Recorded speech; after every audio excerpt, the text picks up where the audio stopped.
Message de Slacia Eclipse, compte à rebours changer votre vie pendant la saison d'éclipse à l'heure actuelle, avec un changement de saison dans l'air et un duo d'éclipses puissantes qui arrive. Ne soyez pas surpris si vous vous sentez parfois dispersé et comme si vous étiez entre les choses. Les changements et les variations énergétiques peuvent être déstabilisants, c'est certain. Cependant, ces cycles naturels deviennent des catalyseurs étonnants pour les changements positifs que vous souhaitez créer. Dans cet article, je décris ce que cela peut signifier pour vous et ce que vous pouvez commencer à faire dès maintenant en préparation. Étant donné que des cycles tels que les changements de saison et les éclipses se produisent chaque année, pourquoi les choses semblent-elles plus perturbantes ou plus intenses dans ces moments? Et pourquoi ne ressentez-vous pas tout simplement que les énergies ont été amplifiées de plusieurs crans? Pourquoi ressentez-vous ce que vous ressentez? Tout d'abord, vous n'imaginez pas les choses. Il se produit une pléthore de recalibrage énergétique.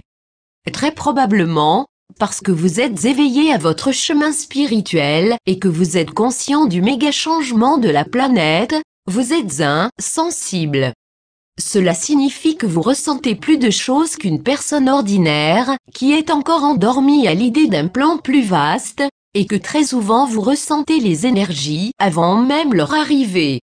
Vous êtes intuitif après tout, et comme un chat qui détecte un séisme quelques secondes avant qu'il n'arrive, vous pouvez anticiper les choses bien avant d'avoir des validations dans le monde physique.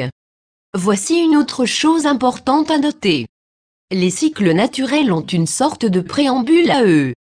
Par exemple, les saisons ne changent pas radicalement du jour au lendemain. C'est progressif, avec des petits signes ici et là, signalant la nouvelle saison. Avec les éclipses, c'est similaire, un effet peut être ressenti jusqu'à 6 semaines avant et 6 semaines après l'éclipse réelle. Impact des éclipses de septembre. Dans ce contexte plus vaste, considérez que vous êtes déjà touché à la fois par les éclipses de septembre, l'éclipse solaire de nouvelle lune en Vierge du 12 au 13 et par l'éclipse lunaire de pleine lune en Bélier du 27 au 28 pendant le week-end d'équinoxe. Une éclipse a également tendance à amplifier les effets de la lune, en catalysant les émotions et une perception accrue des choses généralement cachées.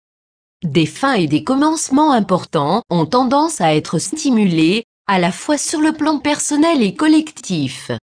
C'est comme si quelqu'un avait mis une loupe sur le statu quo et sur ce qui est déséquilibré. Bien sûr, cela peut être inconfortable, c'est le moins qu'on puisse dire. Si nous faisons un retour dans les années 1800 ou même dans la première moitié des années 1900, notre monde était dans un espace radicalement différent. Les changements d'énergie se faisaient, mais la plupart de l'humanité était inconsciente et la dynamique de changement radical et révolutionnaire n'était pas assez rapide pour que la plupart puissent le remarquer. Dès les années 1960, cependant, tout a changé et l'humanité a commencé à s'éveiller. Depuis lors, à chaque décennie, il y a eu de puissantes vagues d'énergie qui non seulement ont soutenu l'éveil, mais qui ont mis en lumière les dysfonctionnements, les inégalités, les injustices. Chaque fois que nous avons un cycle d'éclipse, celui-ci est comme un catalyseur énergétique afin que le changement monte de plusieurs crans. Avant 2010, ces changements étaient beaucoup moins nombreux que maintenant. Chaque année, nous voyons une accélération progressive du processus, avec la saison d'éclipse de septembre 2015 qui va aider à apporter un tout nouvel ensemble d'énergie. Ce que vous ressentez actuellement sont ces nouvelles énergies qui arrivent en septembre. Une partie de l'inconfort que vous pouvez avoir avec des énergies de changement, c'est qu'elles sont fluctuantes. Elles ont différents potentiels. Par conséquent, il est impossible de savoir comment elles vont agir à un niveau personnel ou planétaire. Cependant, il y a un autre aspect à l'inconfort et je suggère de puiser dans ce qui arrive, une puissante impulsion supplémentaire disponible afin de vous aider à changer votre vie. Passez la loupe autour de vous en tant qu'acteur divin du changement, vous avez le choix dans des cycles de ce genre. Vous pouvez même utiliser les énergies chaotiques et incertaines pour saisir des nuances qui n'étaient pas visibles et faire des connexions qui n'étaient pas possibles auparavant.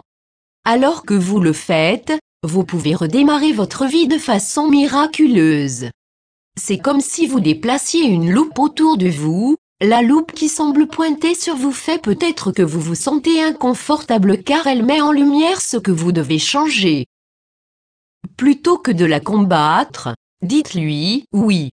Avec courage, vous prenez cette loupe dans vos mains et vous la pointez vers l'intérieur afin de recevoir la guidance de l'esprit. Vous regardez résolument au plus profond de vous-même. Vous faites cela, non pas dans l'auto-jugement ou la dureté, mais avec amour.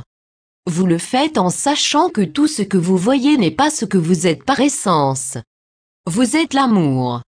L'amour que vous êtes n'a pas peur d'être à la barre de ces grands changements et défis. Cette partie de vous qui est illimitée sait intuitivement que vous êtes d'accord.